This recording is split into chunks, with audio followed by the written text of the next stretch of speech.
నమస్తే, welcome to tea news. నేను అమూల్య. బుల్జిలో ముందుగా హెడ్లైన్స్.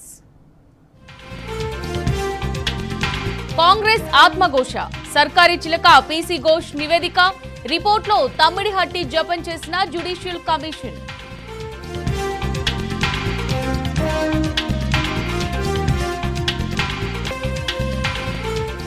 కాళేశ్వరం కూలిందంటూ ప్రచారం, నివేదికలో లేని ఆరోపణలు. ఘోష్ కమిషన్ నివేదిక పారని మంచమే అవుతుందంటున్న విశ్లేషకులు.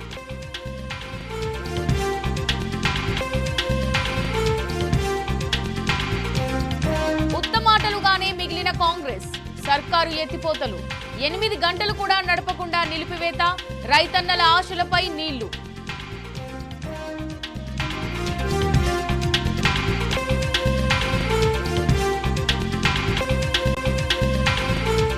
కమిషన్ల పేరుతో బీఆర్ఎస్ పై రేవంత్ ప్రభుత్వం దుష్ప్రచారం చేస్తోంది. కాంగ్రెస్ మొదటి నుంచి తెలంగాణకు అన్యాయం చేసిందన్న నిరంజన్ రెడ్డి.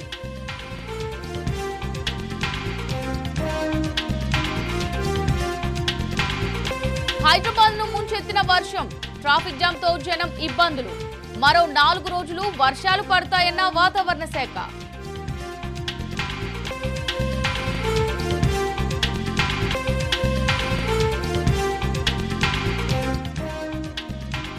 ఓవల్ టెస్ట్ లో 6 పరుగుల తేడాతో గిల్ సేన విక్టరీ. సిరాజ్ ప్రసిద్ధ విజృంభణ, 5 మ్యాచ్ల సిరీస్ డ్రా.